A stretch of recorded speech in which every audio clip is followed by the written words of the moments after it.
When Joe Biden on Meet the Press said that Will and Grace did more for the cause than any law or policy in American history, besides the birth of my son, it's the thing I'm most proud of in my whole life.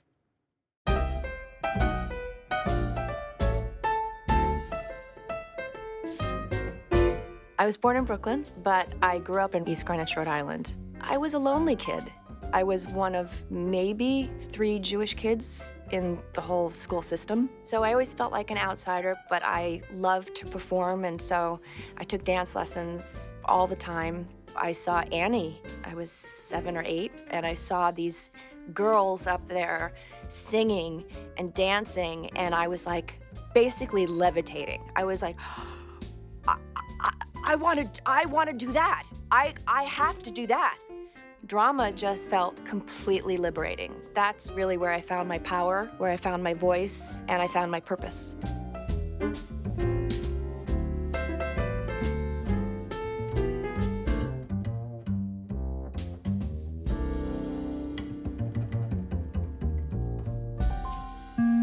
Tony Kushner came to the school and said, I'd like to workshop my play, Angels in America, before we take it to Broadway. And I was cast as the lead woman, Harper Pitt.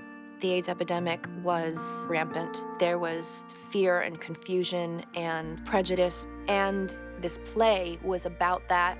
And I remember people waiting around the block for hours trying to get a ticket because there were so many people who needed to see themselves represented. The most important teacher in my life, his name was Paul Walker. He had HIV, and when we were doing Angels in America, he got very sick. So to see him out there in the audience, it was his story. He was dying. It changed everything, and all of a sudden now, I needed to tell stories that aren't out there.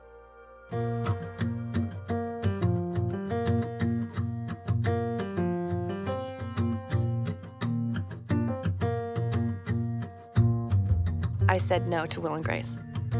Because before Ellen came out, there had been no gay leading characters on primetime television. And prior to that, the gay characters were always caricatures, not the people you invested emotionally in, not the people you rooted for. I didn't want to be on something like that. And then the writers called and said, we have to talk to you. And they showed up with a bottle of vodka and they answered my questions to make sure that this was going to be a respectful and authentic and, of course, funny portrayal of these characters. They said, we are right aligned with you. Obviously, my life was changed forever. Will, what are you doing? I think you've sprung a leak. What are you talking about?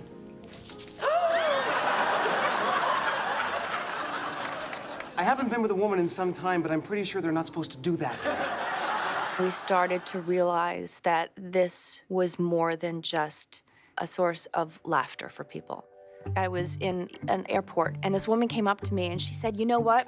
My husband hates gays. And so when I would watch Will and Grace, he wouldn't even come in the room. And then he would come in the room, but he would read the newspaper, and now he goes around the house going, just Jack. And I thought, oh my God. The man wouldn't even enter the room, and now he was going around imitating the most flamboyant character on the show. And I thought, this is moving our country without being political.